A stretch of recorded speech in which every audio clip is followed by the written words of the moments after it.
de hoje o tema é o melhor é viver em família. Seria do Marcos Vinícius. Por algum motivo ele não veio, o Felipe vai substituir. Vamos ler uma página do livro Pão Nosso e em seguida fazer a nossa prece e passar a palavra para o Felipe. Chico Xavier, pelo Espírito de Emmanuel, Pão Nosso, lição 89. Bem-aventuranças. Bem-aventurados sereis quando os homens vos aborrecerem, e quando vos separarem, vos injuriarem e rejeitarem o vosso nome como mal, por causa do Filho do Homem, Jesus. Está em Lucas capítulo 6, versículo 22. E Emmanuel faz o seguinte comentário a respeito desse versículo. O problema das bem-aventuranças exige sérias reflexões. Antes de interpretado por questões líquidas nos bastidores do conhecimento, confere Jesus a credencial de bem-aventurados aos seguidores que lhe partilham as aflições e trabalhos. Todavia, cabe-nos salientar que o Mestre categoriza sacrifícios e sofrimentos à conta de bênçãos educativas e redentoras. Surge, então, o imperativo de saber aceitá-los. Esse ou aquele homem serão bem-aventurados, por haver edificado o bem, na pobreza material, por encontrarem alegria na simplicidade e na paz, por saberem guardar no coração longa e divina esperança.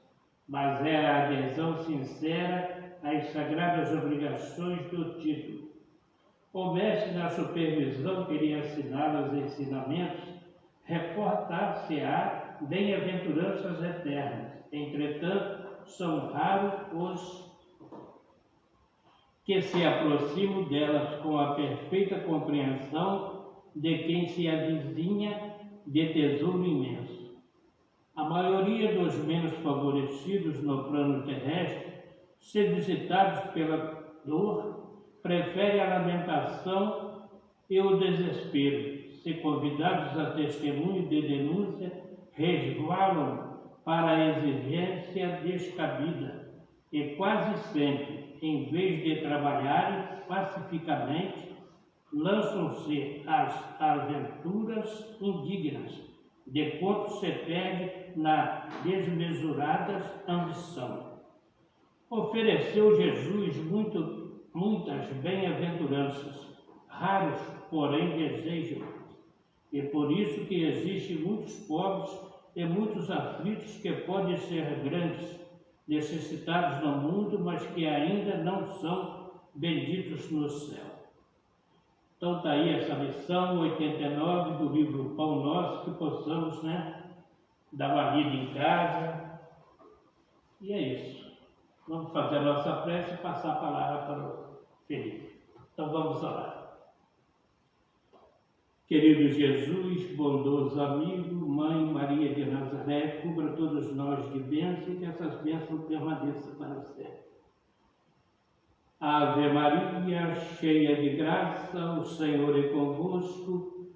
Bendita sois vós entre as mulheres e bendito é o fruto do vosso ventre, Jesus. Santa Maria, Mãe de Jesus, roga a Deus por nós, pecadores, agora e na hora de nossa morte, e assim seja. E assim, Senhor, passamos a palavra para o Felipe. Boa palestra.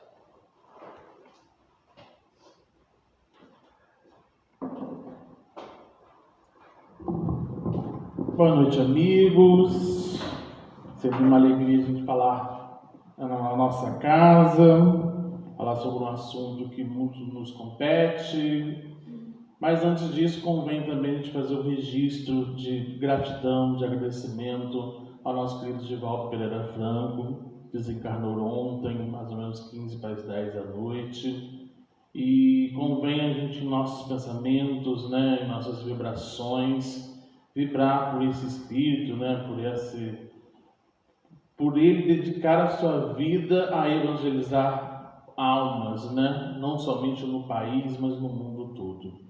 Então, convém a gente aqui na nossa singela palestra, nosso singelo estudo, também fazer o nosso agradecimento ao Divaldo por tudo que ele tem nos proporcionado e deixou um legado para nós de mais de 200 obras para que a gente possa ali se aperfeiçoar nas falas de Joana, Manuel Filomeno de Miranda e outros, né? Então, que a gente possa ali fazer nossas vibrações a esse Espírito, que a gente tem certeza que foi recebido em festa na espiritualidade, com certeza, né? Isso a gente não tem dúvidas. Outra justificativa que eu também havia dito, o João Marcos Vinícius ia fazer a palestra, mas ele deu um recado para a gente ontem, ele está com um compromisso profissional hoje, não pôde comparecer, então hoje nós vamos desenvolver um pouco do estudo, vamos mais conversar sobre o tema de hoje, tá? Então o tema é justamente o tema escolhido, o tema para ser trabalhado, é o melhor é viver em família. É uma campanha, esse tema é fruto de uma campanha permanente da Federação Espírita Brasileira.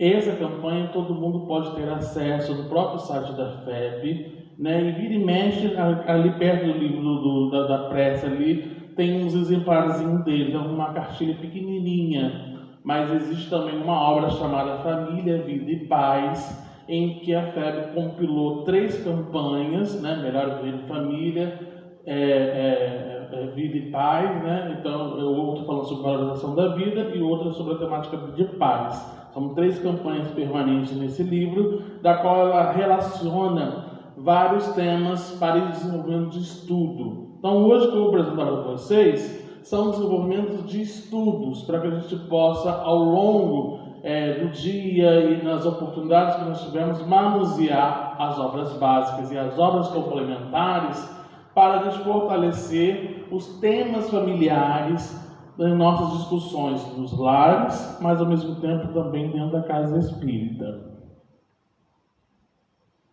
E aí a proposta dessa campanha, ela surgiu no ano de 1994, que foi considerado o ano da família pela Organização das Nações Unidas, pela ONU, né? Junto com o Conselho Federativo Nacional. Aí que surgiu a campanha Melhor é Viver em Família, aperte mais esse laço. E o objetivo de a gente trazer hoje é porque amanhã, dia 15 de maio, é o Dia Internacional da Família. Então convém da gente aproveitar a data temática, né, a data comemorativa, para que a gente possa refletir, né, nas ações entre a família. E aí nós vamos seguir 3 caminhos para que a gente possa ali estabelecer o nosso estudo, nossa reflexão ao dia de hoje. Repito, nós vamos fazer o tempo todo hoje provocações para que a gente possa refletir nas nossas ações em casa, em nossos lares.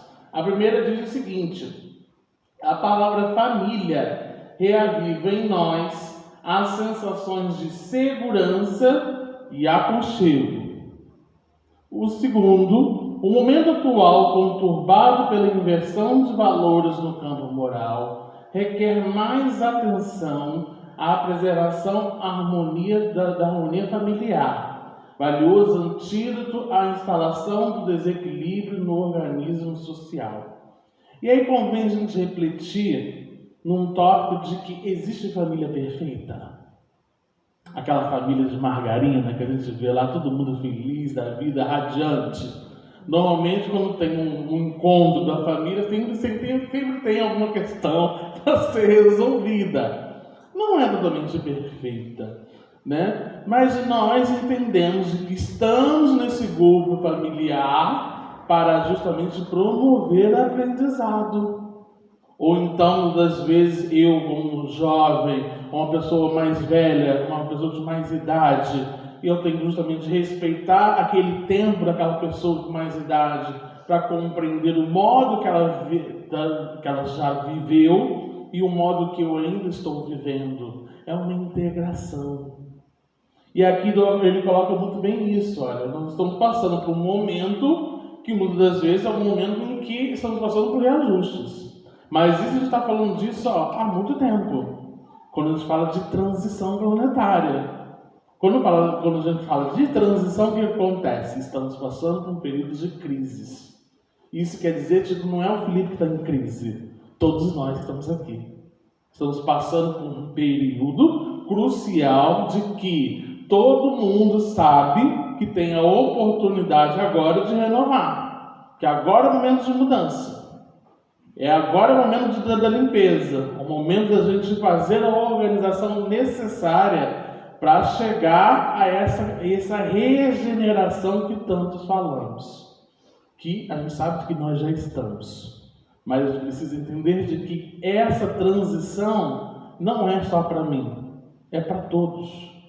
O planeta passa por essa transformação. Nós estamos aqui como agentes dessa transformação, dessa mudança. Então, esse período conturbado não é somente a família do Felipe que vai passar, é a família de todos nós.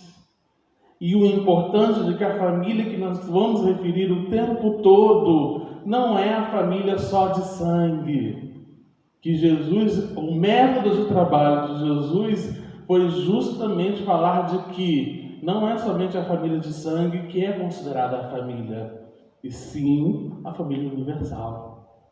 A família em que todos estamos aqui, irmãos, e aí a gente precisa entender de que todos nós somos herdeiros disso tudo. É tudo responsabilidade nossa, porque nós somos herdeiros dessa criação toda. Então, a partir do momento em que eu coloco um fogo numa árvore, por exemplo, um exemplo, tá, gente? É responsabilidade minha diante daquela obra divina. Diante daquele contexto ali, né? Ah, Felipe, às vezes a árvore está ruim, precisa ser podada e tal, mas eu, por exemplo, eu jogo fogo, estou depreciando outros organismos, né? E um terceiro item é que o lar terreno, na visão espírita, representa oportunidades de aprendizado e prática das leis divinas, propiciando o encontro de espíritos amigos de outras existências. Assim também, o devido reajuste com os desafetos de existências passadas. Eu falo isso direto, você deve até achar repetitivo. Não faz sentido eu estar aqui numa casa que 74 anos abre as portas, estudando o Evangelho do Cristo, compreendendo as lições da doutrina espírita, se eu em casa faço o inverso. Ou então, se eu em casa descarto tudo o que eu estou aprendendo aqui e não faço o exercício dessas lições. A primeira lição a que a gente possa compreender de prática e de vivência do cristianismo é no nosso lar, é em casa. Você já deve ter ouvido falar de que caridade começa em casa, é no lar. Então a gente precisa entender bem essa oportunidade de aprendizado. Que está todo mundo ali num estado de aprendiz, porque nós estamos numa escola planetária. Então, tudo para a gente é aprendizado, até no erro. Até no erro. Até muitas das vezes no equívoco. Estamos aqui para aprender. Agora, eu costumo dizer também que quando a gente insiste no dar errado, na teimosia, ou então na acomodação, justamente a gente prolonga ainda mais um sofrimento desnecessário. Porque o sofrer é uma escolha, é uma opção. E aí nós vamos entrar em Kardec, que tem duas perguntinhas lá na Lei de Sociedade, e essas perguntinhas são bem interessantes para que a gente possa entender o papel da família. Mas antes de a gente entrar nas perguntinhas, é importante dizer de que o cenário de conceitos de família há anos atrás, como hoje, está totalmente diferenciado. Antes a gente via um modelo de família em que tinha lá pai, mãe, filho, né, com contextos de família. Hoje nós estamos com um modelo mais nuclear. O que quer dizer isso? Um modelo em que a formação das famílias estão totalmente diferenciadas. É as homoafetivas, é a família de um só, é a família que tem pet, é a família que tem Então, cada um cria, né, já tem os seus modelos de famílias totalmente variados. E aí a gente justamente precisa entender de que o contexto de família, ela vai justamente envolvendo não somente laços de sangue, e sim envolvendo também outros agrupamentos, né? E aqui na questão 774, Kardec que faz uma pergunta e os espíritos respondem justamente de que os laços sociais são necessários ao progresso e os de família, mas apertado tornam-os os primeiros. Eis porque os segundos constituem uma lei da natureza. Quis Deus que, por essa forma, os homens aprendessem a amar-se com os irmãos. Então, ou seja, na família é justamente o início desse aprendizado, né? O início dessa vivência. A gente fala muito, quando a gente fala de evangelização, há justamente o tópico, por exemplo, de irmãos que não são semelhantes.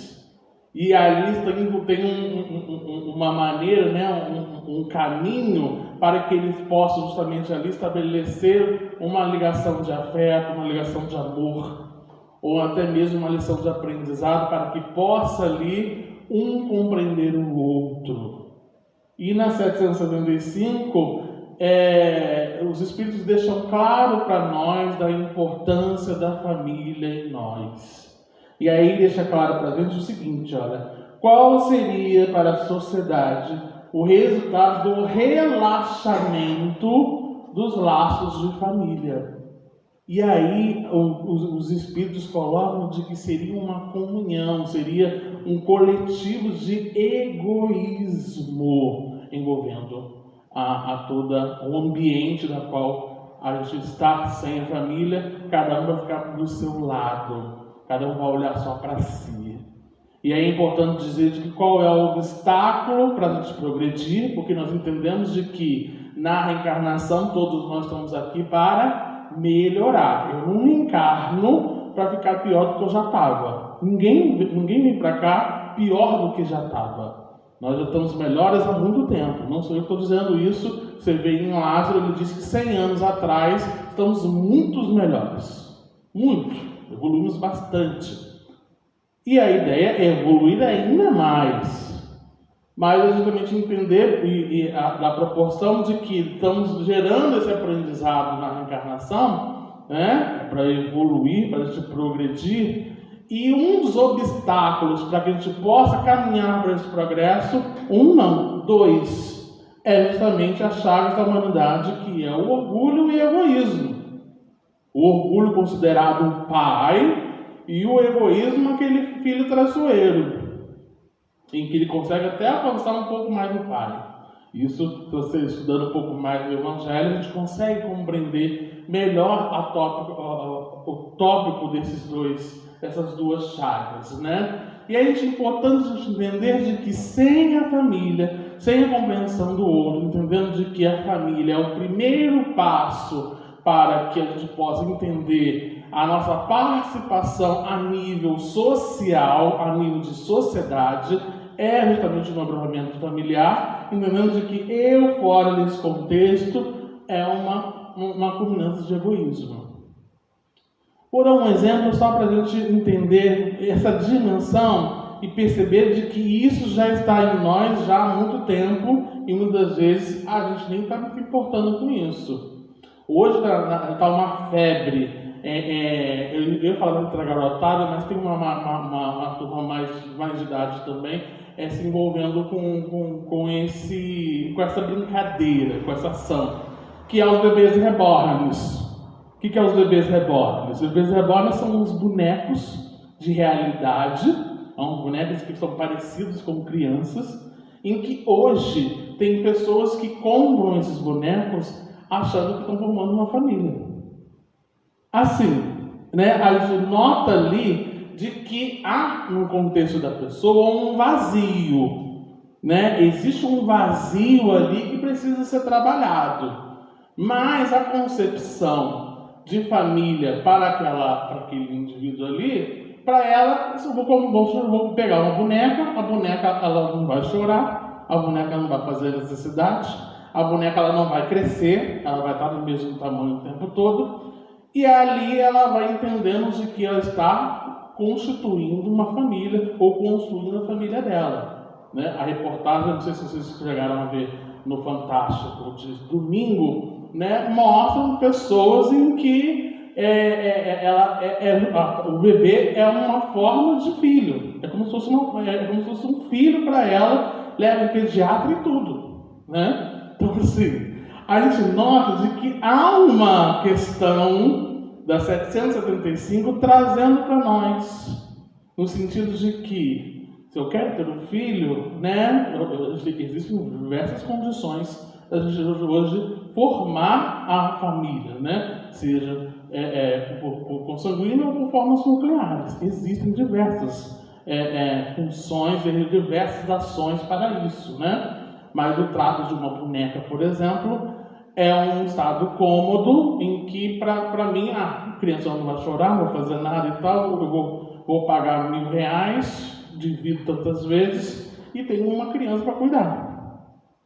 E aí não é bem assim, né? Ele sabe de que não existe hoje, eu estou lidando com mães aqui, com pais aqui, eu não sou, mas eu sou evangelizador, então eu tenho um currículo também para falar também sobre isso. Não existe um manual de instruções para educar uma criança, né? Hoje existe totalmente um contexto de amor para que ele possa estar envolvido, porque para nós sabemos muito bem que essas crianças são espíritos com vivências milenares, experiências muito superiores.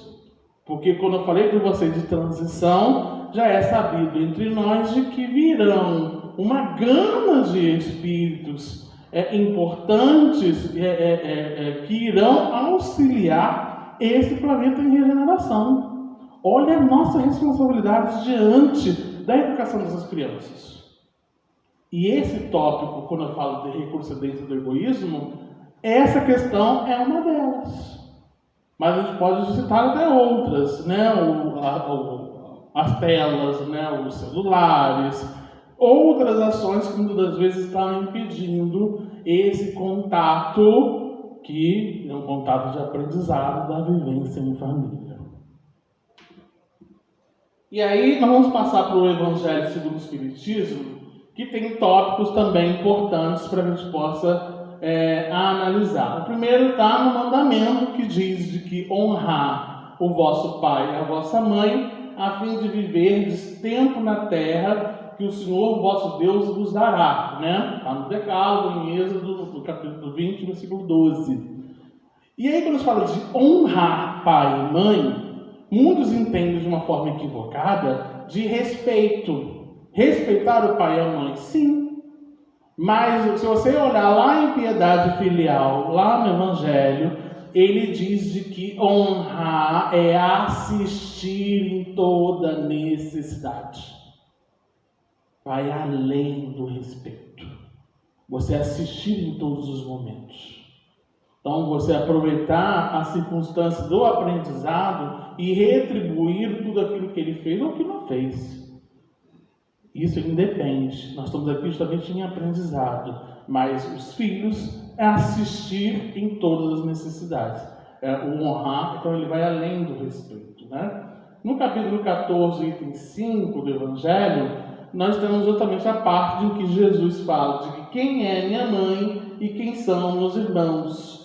Todo aquele que faz a vontade de Deus, esse é meu irmão, minha irmã e minha mãe. Como Jesus foi questionado justamente de que Maria não estava muito próxima para ele. E ele questionou isso, dizendo de que quem é minha mãe, quem são os meus irmãos. E aí vem um tópico importante de Jesus, que convém a gente analisar também, que acontece muito em nossos seios familiares, que é justamente quando a gente fala de Marta e Maria. Marta e Maria iam receber a visita de Jesus, né? Marta preocupada com as tarefas da casa, em deixar tudo arrumado, deixar lindo para que Jesus se sinta confortável. Jesus chega no momento em que não deu tempo da Marta arrumar a casa conforme ela queria, né?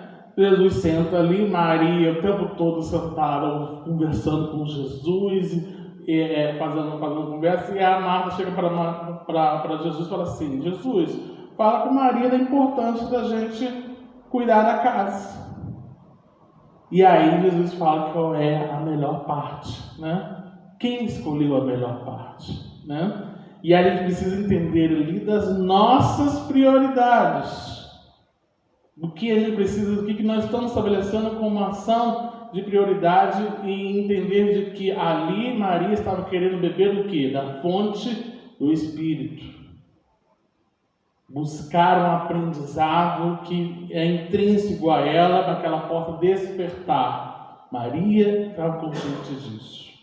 Marta estava preocupada somente com a questão material da casa, né? A arrumação da casa e tal. É óbvio que a Marta queria também ouvir junto com Maria, mas ela se incomodou com isso. Isso a fez atrapalhar e de não buscar a oportunidade. E aí, por isso que eu falo tanto, quando eu estou, tanto nessa casa, em outras casas em que a gente é convidado, da importância quando a gente fala da evangelização da criança e do jovem. Porque justamente ali é a oportunidade de a gente entregar a melhor forma, né? A fazer a melhor escolha, porque a criança e o jovem reclamam direção no bem. E é justamente nesse campo da evangelização, nessa casa que está imersa, mas já preparada, para que ele possa ofertar ali um conteúdo moral da educação do espírito, que independente se ele vai ficar ou não até o final da juventude na casa, mas que ele possa levar esses valores para a vida.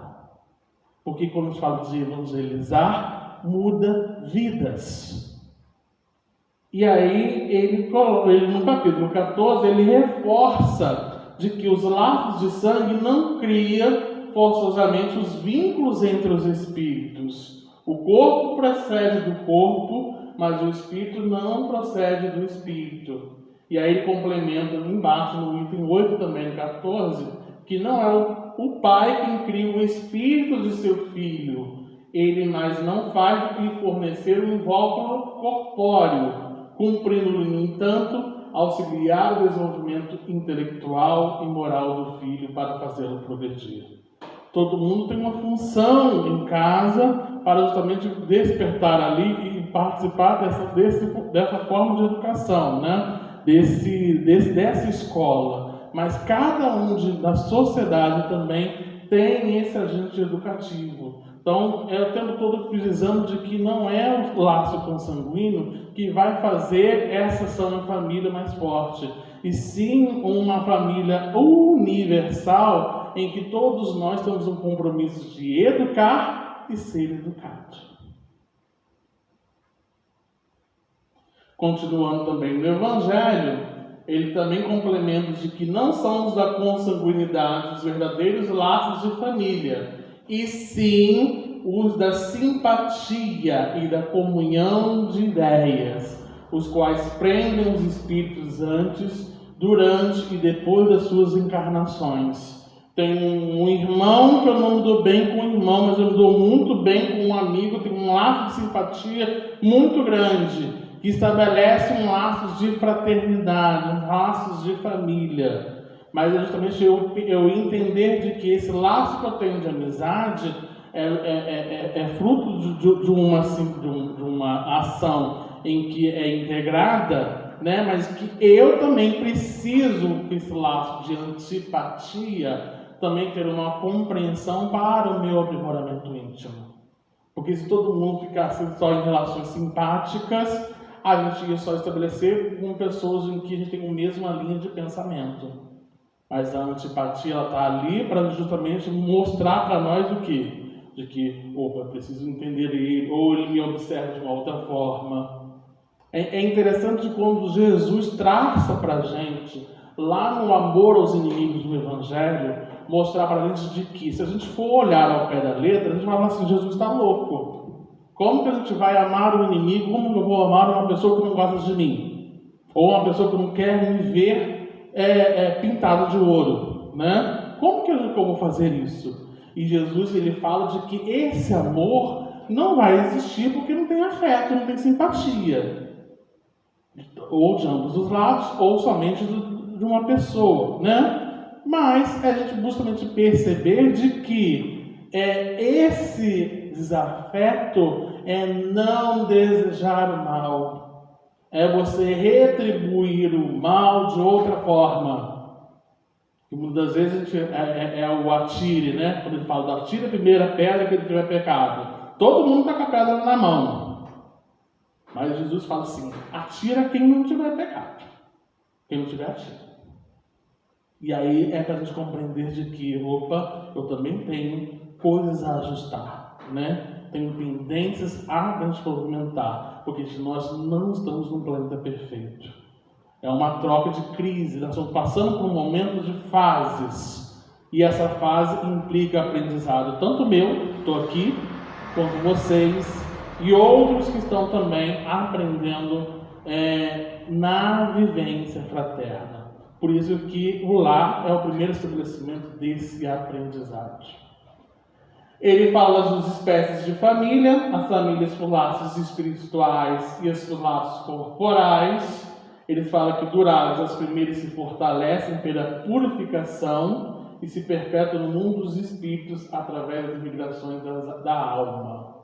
E aí, ele, no capítulo 22, ele já entra num tópico quando nos diz da questão do casamento. E aí eu acho interessante uma alusão que Jesus faz na parábola do festim das bodas, que ele compara o reino dos céus numa grande festa de casamento. E quando a gente fala de casamento, é a gente entender, ter o conceito de união entre esses dois seres, entre essas duas almas que ele ali estão em compromisso da formação desse novo lar, da formação dessa nova família a partir do casamento em si. Mas a gente precisa entender de que a união não é uniformização. Não é você pensar igual do outro, e sim estabelecer laços de construção entre esses cônjuges. E aí ele coloca disso, né? Na união dos sexos, a par da lei divina material comum a todos, há outra lei divina imutável com as leis de Deus exclusivamente moral, que é a lei do amor. Que até mesmo Lázaro diz de que para a gente chegar a esse amor é uma gradação, sobe umas escadas, né? Passa por um instinto, passa por uma sensação que é o prazer, que tem um prazo. Ele passa pelo sentimento, mas o Lázaro mostrando de que o amor está acima, muito acima desse sentimento. Então ele tem etapas também. E aí, quando a gente fala de casamento, a gente precisa também justamente comentar a questão do divórcio. E ele coloca lá: o divórcio é lei humana que tem por objeto separar legalmente o que de fato já está separado. Ou seja, não tem um contexto dessa união. Há discordância dessa união, há equívocos de entendimento dessa integração entre os cônjuges, essa integração que envolve esses dois seres. E aí, nós vamos partir agora para Emmanuel, um espírito que eu adoro, que o Emmanuel ele é diretão. Emmanuel não tem erro, ele fala que é assim, ponto. Né? E quem somos nós? Discordar de Emmanuel. Mas ele diz alguns pontos, e é nessa página do Pão Nosso, 117, a família 89, né? Então a gente vai chegar nela uma hora em nossas reuniões públicas. Ele diz 3 tópicos ali que eu achei importante.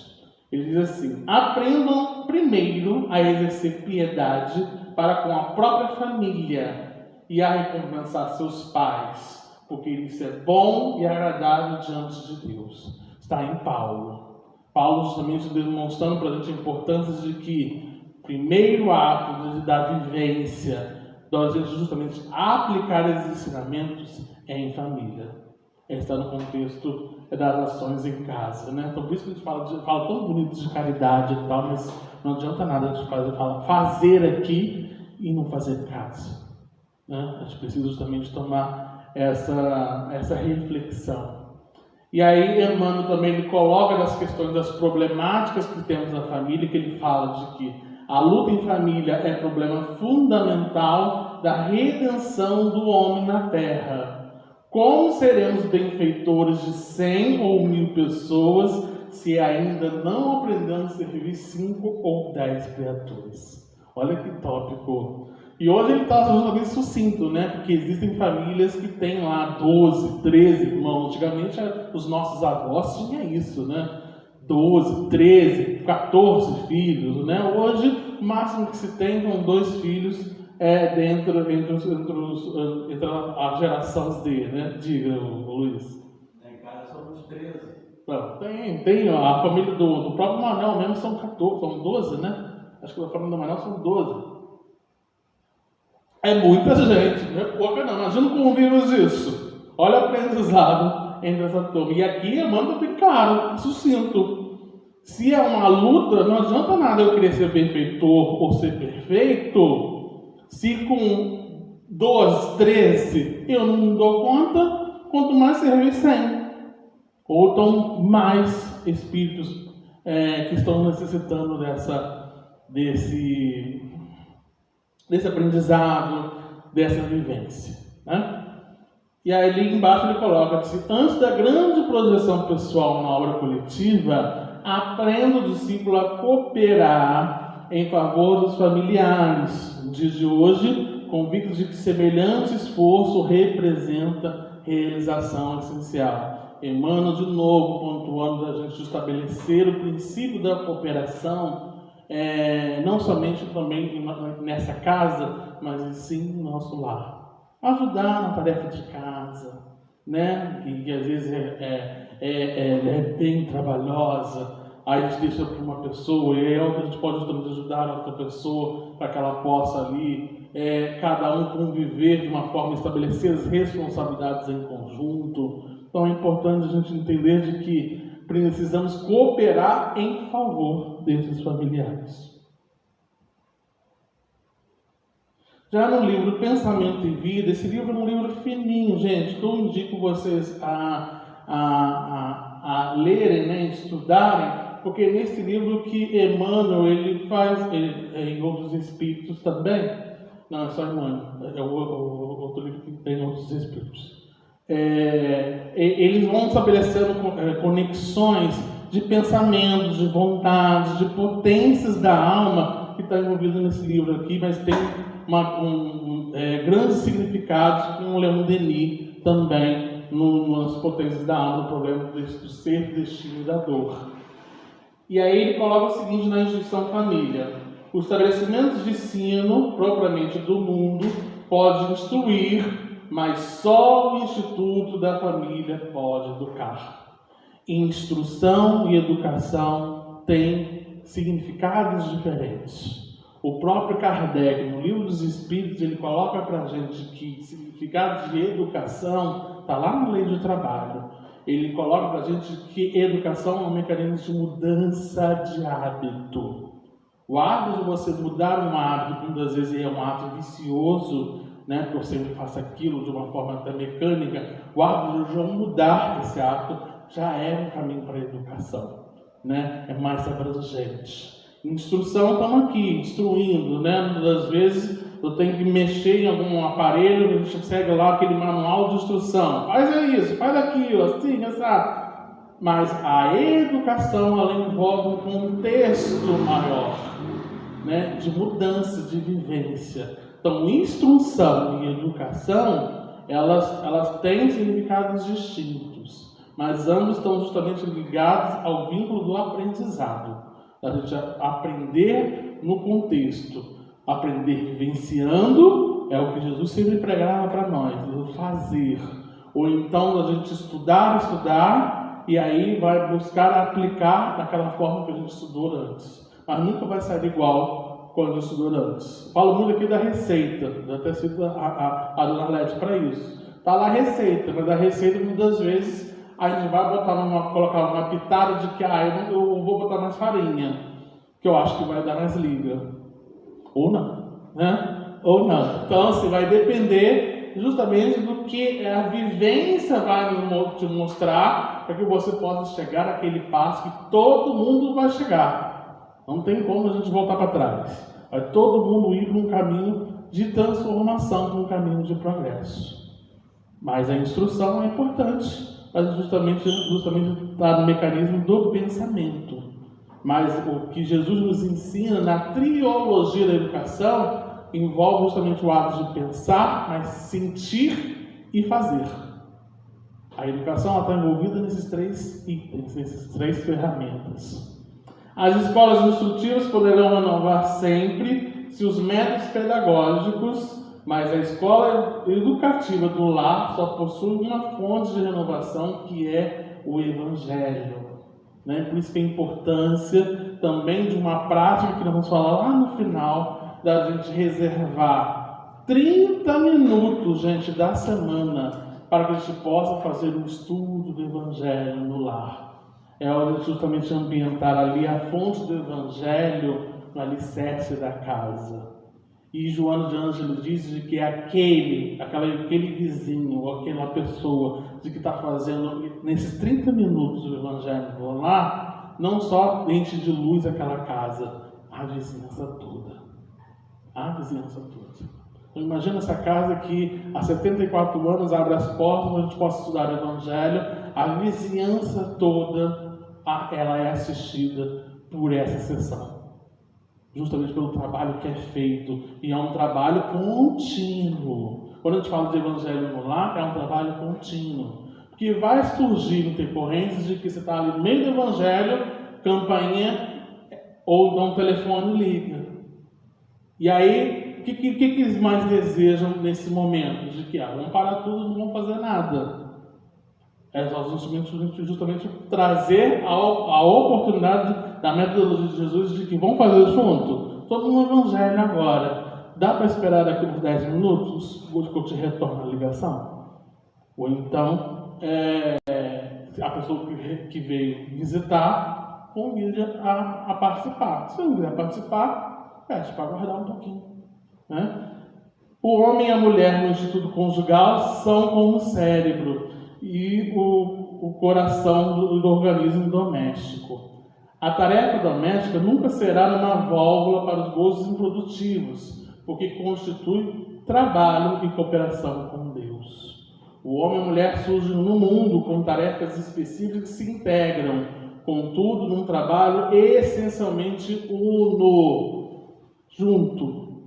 A família consanguínea entre os homens pode ser apreciada com um centro, aqui faltando uma palavra ali, pode ser apreciado. O centro essencial de nossos reflexos agradáveis ou desagradáveis que o pretérito nos devolve. Né? Aqui me fala justamente da função do homem e da mulher dentro da casa, mas que possam ser ligados de uma forma única. Não dá responsabilidade mais para a mulher ou mais responsabilidade para o homem. Ou assim, todos têm a mesma responsabilidade diante dessa educação, desses valores. Vamos correr, nós estamos terminando. Aí o Evangelho no lar, que eu acabei de dizer da educação no lar, né? Os pais humanos têm de ser os primeiros mentores da criatura. De sua missão amorosa decorre a organização do ambiente justo. Meios corrompidos significa maus pais entre os que, a peso de longos sacrifícios, conseguem manter na invigilância coletiva a segurança possível contra a desordem ameaçadora. Pai é exemplo, é o espelho. Né?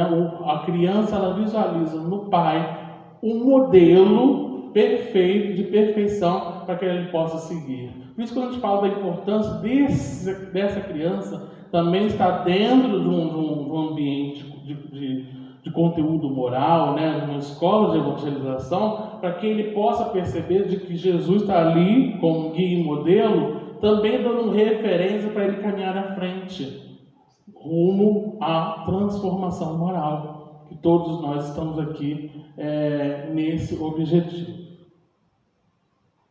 Os parentes, existem parentes que são difíceis, né? São difíceis de engolir, que não são fáceis. E aí Emmanuel, no Caminho, Verdade e Vida, na lição 13, diz assim, nem sempre os laços de sangue reúnem almas essencialmente afins.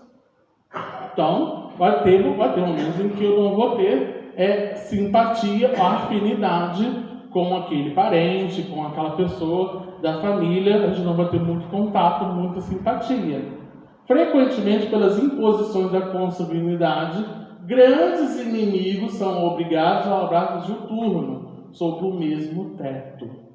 E aí ele complementa, é razoável sugerir-se uma divisão entre os conceitos de família e parentela. O primeiro constituiria o símbolo dos laços eternos do amor. O segundo significaria o cadinho de lutas, por vezes acerbas, em que devemos diluir as imperfeições dos sentimentos, contínuos na liga divina do amor para a eternidade. Emmanuel dá justamente dois conceitos, dos laços de família, dos laços eternos do amor, e a parentela justamente ali a oportunidade de aprendizado diante dessas situações difíceis ou desses espíritos difíceis, Ele coloca aqui até como um cadinho de luta, Nossa luta. Nós estamos ali com aquele espírito para que a gente possa o quê? Aprender. Ou então eu tenho alguma questão ali a ser trabalhada, porque todos nós sabemos de que estamos aqui com uma conta a ser liquidada, gente? Nós estamos aqui hoje com uma conta a ser liquidada e a gente precisa exercitar algumas ações. E muitas das vezes é na parentela que a gente justamente vai buscar ali recursos de aprendizado para liquidar de vez essas contas, Esse livrinho é fantástico, que é um livro organizado por Valdo Vieira e André Luiz, que ele fala de conduta espírita, das nossas relações, de uma forma, qual é a conduta espírita no lar, na casa espírita, na sociedade, são vários itens, No lar ele coloca 3 questões que eu achei importante. Ele coloca assim, começar na intimidade do templo doméstico a exemplificação dos princípios. Estamos falando isso desde o início, É no lar que a gente tem que começar a tarefa da vivência e ser o exemplo que a gente tanto almeja, ou então ser o melhor quanto a gente almeja. Nós não estamos querer ser melhor, Nós estamos caminhando para esse progresso. É em casa que a gente precisa fazer isso. Se está sozinho com a sua fé, minha família é toda católica, eu sou o único espírita.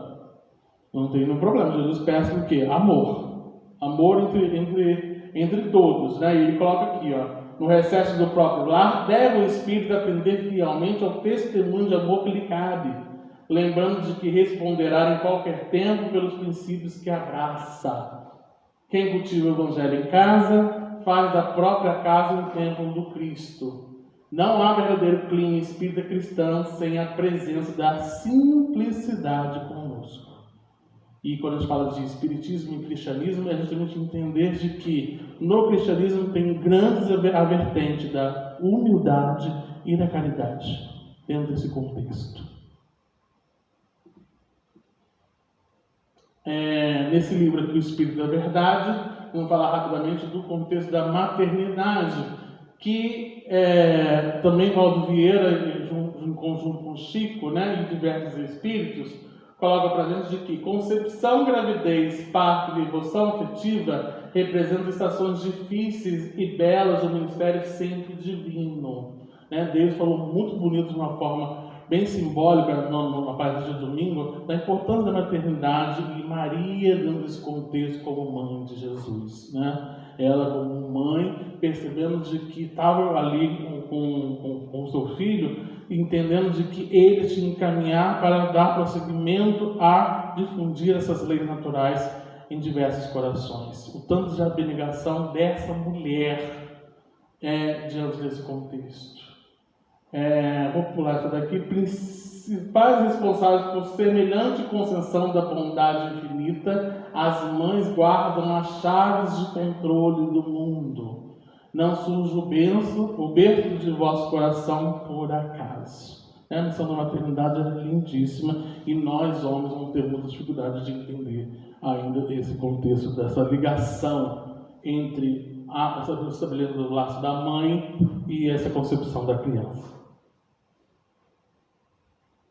Uma página que fala da nossa responsabilidade no lar, e aí eu vou colocar só o finalzinho para que a gente possa avançando para o nosso tempo. Ele fala de que o cristão, onde estiver, encontrar-se no domicílio de suas convicções regenerativas para servir a Jesus, aperfeiçoando e iluminando a si mesmo. Em cima ele coloca assim, o lar onde existe uma só pessoa que crê sinceramente em Jesus e lhe se adapta aos ensinamentos redentores, pavimentando o caminho pelos padrões do Mestre, aí permanecerá a sua plena caridade para a elevação. Ele faz justamente o mesmo contexto da página anterior, entendendo de que pode ter diversas religiões ou diversas linhas de pensamento, ou até não ter linha de pensamento diante do contexto daquela família. Mas o que deve ser prevalecido é justamente a vivência desse amor. Não importa se você tem uma linha de pensamento X, Y, Z, né? Mas se aquilo é garantido com o amor, é justamente a gente oportunizar isso para o seu papel de transformação.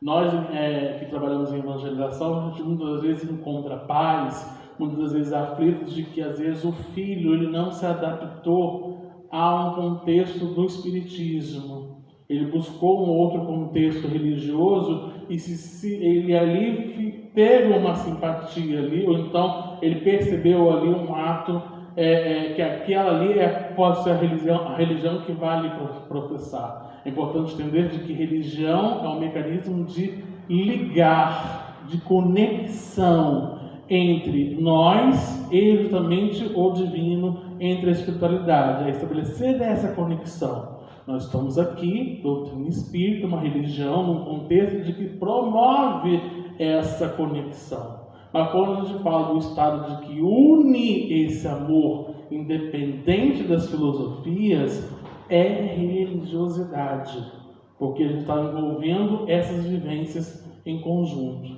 Então, muitas vezes, quando esse espírito ele não se adapta por uma determinada crença religiosa, por uma religião, mas ele se adapta na outra, está estabelecido ali o caminho da sua transformação, independente do que ele acreditar. E aqui, justamente, Emmanuel está pontuando duas vezes isso. Às vezes você está às vezes você é um filho único que professa ali do espiritismo, mas é convicto para você de que é essa linha de conexão que faz sentido para a sua transformação moral, né? E isso é importante, e aqui ele coloca justamente de que Emmanuel frisando de que o que deve prevalecer não é a linha mestre da filosofia daquela determinada religião, e sim o amor, e sim a vivência daquilo que nós estamos aprendendo em conjunto. E aí eu vou separar isso aqui só para a gente encerrar, falando novamente e lembrando de Valdo, que a gente falou no início, né, no livro SOS Família, ele coloca para a gente da importância do Evangelho no lar, dentro desse contexto da gente unir essa formação familiar como a primeira célula da sociedade, de entendimento, de vivência, e ele coloca, a Joana, ela põe isso para a gente, essas orientações. Olha, dedica uma das 7 noites da semana ao culto evangélico no lar, a fim de que Jesus possa pernoitar em sua casa. Já contei uma vez uma história muito rápida, quando a gente fala de Natal, um autor desconhecido, de que ele coloca de que Jesus ele aparece na casa por 3 vezes e a família toda se preparando ali para receber Jesus. Só que Jesus ele apareceu 3 vezes em figuras diferentes. Um mecânico, uma pessoa da rua, uma criança, um caminhoneiro. Então, pessoas que foram ali pedir ajuda para aqueles familiares, mas os familiares estavam esperando a visita material de Jesus, que não aconteceu. E aí quando a gente fala do pernoito de Jesus, é entender de que precisa fazer sentido de trazer Jesus para a gente. É quando Joana de Ângelo traz para a gente, uma fala dela também sobre o Evangelho lá, que ela diz de que quando a gente estabelece o contato com Jesus, todos nós que temos esse contato transforma. nós não somos mais os mesmos. A partir do momento que eu venho aqui, a partir do momento em que essas lições fazem sentido para mim, muda, a gente transforma. Agora, se isso não faz sentido nenhum, ou se isso é distante, eu não vou fazer nada, não quero fazer nada, aí é um contato superficial em que a gente precisa observar isso.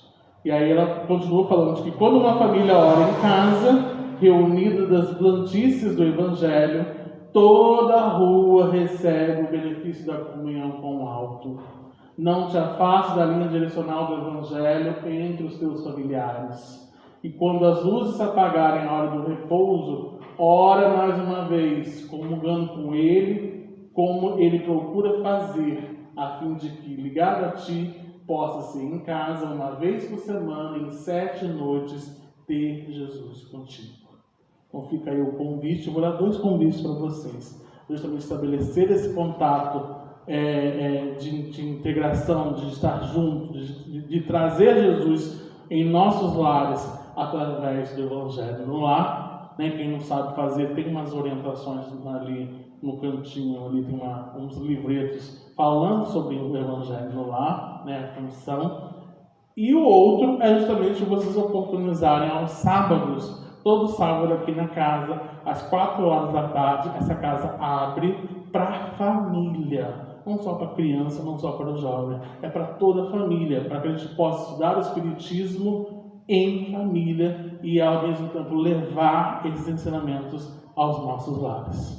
Fica o nosso convite e que a gente possa amanhã, no Dia Internacional da Família, reforçar a importância da nossa relação em família para promover esse aprendizado em espírito, porque é lá nossa primeira tarefa, ou então nossa primeira atividade a cumprir para a nossa transformação íntima.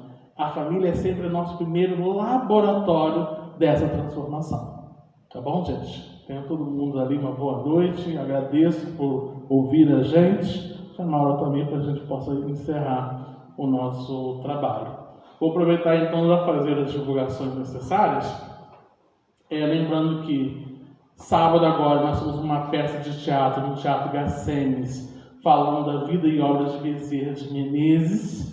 Então ainda tem ingressos à venda no teatro. Então o teatro é às 8 horas da noite, no Teatro Gacemes, falando sobre a vida e obras de Bezerra de Menezes. E lembrando que sexta-feira agora, a casa também vai abrir nessa sexta e na próxima sexta-feira, fazendo uma capacitação para expositores doutrinários. Então aqueles que desejam também falar, igual a gente está falando aqui, ou então ler a mensagem, ler a página e também comentar, igual o Altamir fez também, né? É aberto a todo mundo. Quem vai fazer a primeira atividade é o Carlão, nessa sexta-feira, e na próxima sexta-feira quem vai estar aqui é o Robinson. Então está todo mundo convidado, nós estamos convidando outras casas espíritas também.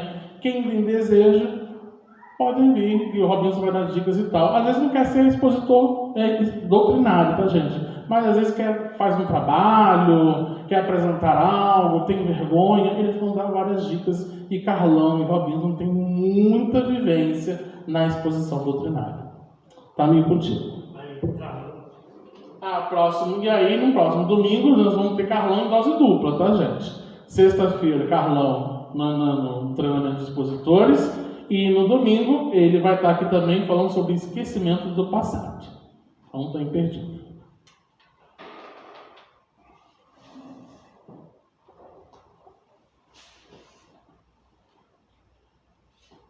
Então vamos agradecer a Deus, a Jesus, por esse momento que passamos aqui. Agradecer ao Felipe pela palestra de hoje, substituindo o amigo Arthur Vinícius. Agradecer a presença de todos vocês do salão e as pessoas que estão nos assistindo. Então vamos orar. Querido Jesus, bondoso amigo, abençoa os hospitais, presídios e asilos da região. Abençoa todas as casas espíritas, em especial a EDAC, a nossa casa.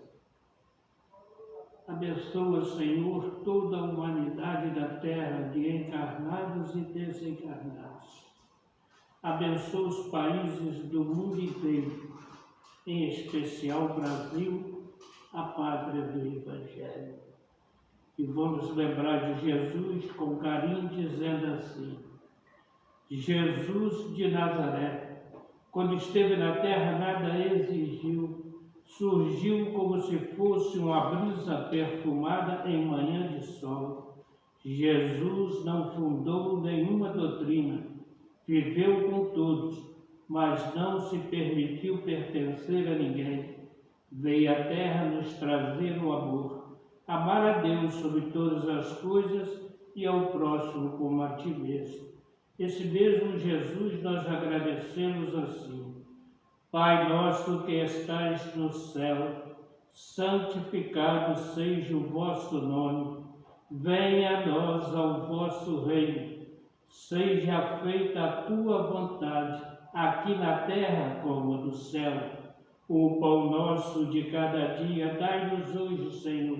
Perdoa as nossas ofensas, assim como nós perdoamos a quem nos tem ofendido.